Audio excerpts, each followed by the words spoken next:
Hi everyone, and welcome to another one of my album reviews. My name is Christian Eschbach, and for this review and the two that are going to follow after it, I am going to be looking at Frank Zappa's Shut Up and Play Your Guitar series. Now, I am doing this as three separate reviews because this is technically three separate albums that were later combined onto two compact discs. So each review is going to be for each album. And just to go with this, if you've ever watched my past single Frank Zappa review, I think only the one, maybe two, I have previously mentioned how they number the albums on the sides of the CDs here, and this is albums number 31, 32, and 33, so that's how I'm going to review it, is albums 31, which is Shut Up and Play Your Guitar, albums 32, which is Shut Up and Play Your Guitar Some More, and album 33, which is Return of Shut Up and Play Your Guitar. Now, I don't know, I might just replay this whole introduction on all three of them. Probably not. Sorry. Okay, so I'm gonna get into this. First off, variety of musicians throughout this album. The key thing is Frank Zappa is the lead guitarist on all of these songs.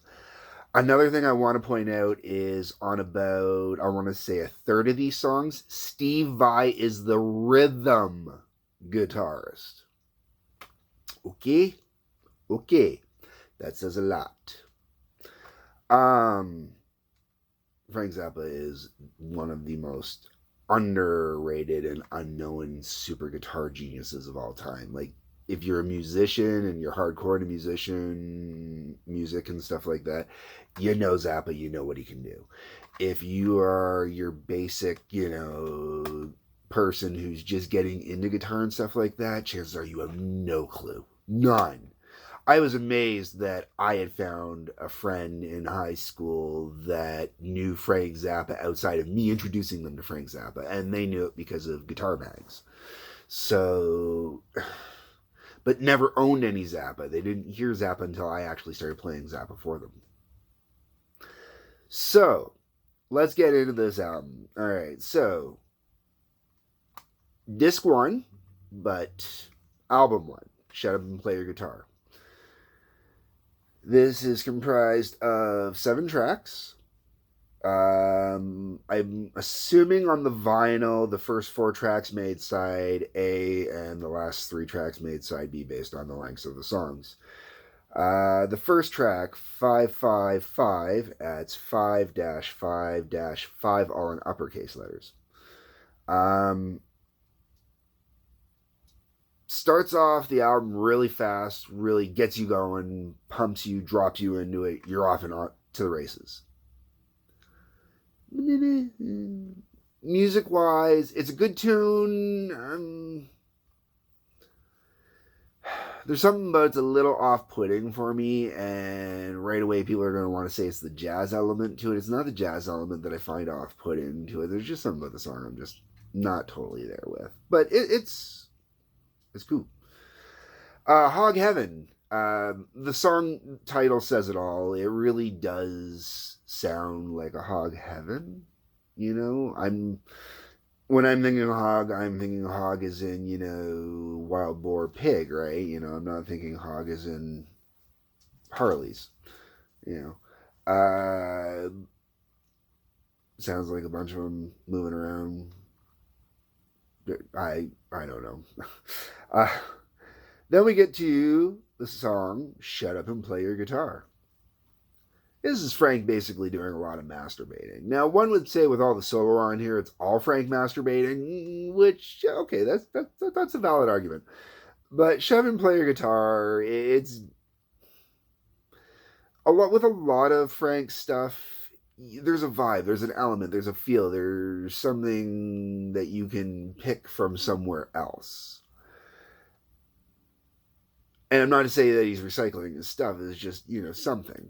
Shut Up and Play Your Guitar feels like it's just Frank going to town on the guitar. He's not really overthinking anything, he's just letting loose and going to town. And then we get to While You Were Out, which I believe is the last track from side A. While You Were Out is another one where it's a jazzy tune. It's a cool jazzy tune. I like the way that it would have finished out side A. The entire first four tracks, there's something about them I just don't quite get into. They don't quite catch and hook and get me wild, get me excited. Out of this whole entire collection, like I said, double disc albums, so the double discs go in there regularly. Those first four songs are probably, to me, some of the weaker songs out of the whole entire Shut Up and Play Your Guitar series. But let me get into the second half, side B. Now, side B is where it gets good. Really, really good. Oh my God. We get to the second half, and we're now at Treacherous Cretans.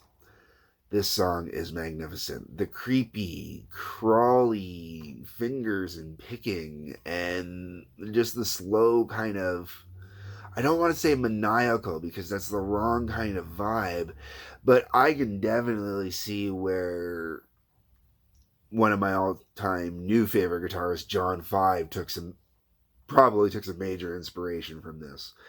Treacherous Cretans is just magnificent. And compared to a lot of what you hear in a lot of other Zappa stuff, it's very unique in its own little way. There's a delicateness to this song, the way that it's played and just picked out. It might even be finger picked in some places based on the tones and the sounds. I'm not entirely sure. Zappa was a madman about how he would write his music. I've taken so much inspiration from his methodologies. And this song is just brilliant. Absolutely brilliant. Like, I mean, it was one of those songs that just, it blew my mind. And I'm trying to look here. Like I said, Frank does the lead guitar on everything. And the rhythm guitar is Danny Wally and Ike Willis. And then there's an electric sitar, and the electric sitar, that thing is awesome. Oh my God. That's Warren Cucurullo. And oh my God, just wow. Like when you get all those strings on, this piece is just brilliant. Okay, I've gone on about that long enough. That's followed up by Heavy Duty Judy. Heavy Duty Judy. I love Heavy Duty Judy. Heavy Duty Judy's got this great little kind of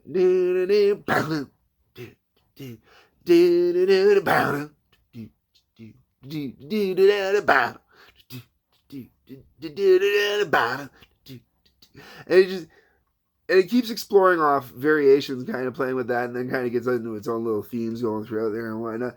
But just the vibe of this, man, it's got this great little, and the horn section going in there too is really cool. It's so much fun. It's great, great music. And, there's a reason it's called Shut Up and Play Your Guitar. I mean, I shouldn't have to say this, but there's no vocals on this at all. It is purely about the music and the guitar. And Frank gets ripping it up on the guitar on this one. Man. He just plays and weaves within and through, and he does stuff with the guitar that guitars really need to get back to doing. When they're doing their solos, and need to get back to experimenting and playing with. Stop being so straightforward. I hate to say it, but the idea that your guitar solo always has to replicate like your vocal lines or your main riff or something like that, or be variations of. It's really annoying and it really sucks. Frank can teach the world so much about guitar. So much. People need to study Frank for guitar. Need to. And the album closes out with Soup and Old Clothes. I'm not entirely sure how to describe this song. Except for good. Phenomenal. Fantastic. it's one of those ones where I often say this. You hear the song title and it just kind of doesn't click properly, but when you're listening to the song, it's like, oh, it's magic. And I mean, that's going to happen with instrumental pieces, right? You know, that's just something you can't really totally avoid. Um, so, as I was saying about Soup and Old Clothes, you know, it's great tune. It really is. And I love listening to it. I love digging on it. It's one of those tunes that, you know, I just love having it going in the background playing. It's a soundtrack to my life kind of thing, you know. That's what I love about instrumental music in general. You know, lyrics, it's great. Oh, yeah, you're singing words that match my life. No, I want the actual just, you know, I want the score playing in the background, man, you know. And this whole album, you know, from beginning to end, it allows for that. Like I said, the first part of the album, not so much. It's a little more jarring, a little more disconcerting musically, I want to say. It doesn't quite have the same vibe as the second half does. The second half is just absolutely phenomenal, and I just enjoy every last second of this album. So yeah, that is Frank Zappa, Shut Up and Play Your Guitar. Next video will be Shut Up and Play Your Guitar some more. And we're going to get into that with a little more detail now that I've set everything up in this first one. I will also say that Shut Up and Play Your Guitar, like I said, it's the second half where it starts getting good. And after that, it only gets better and better. Better and better. I promise.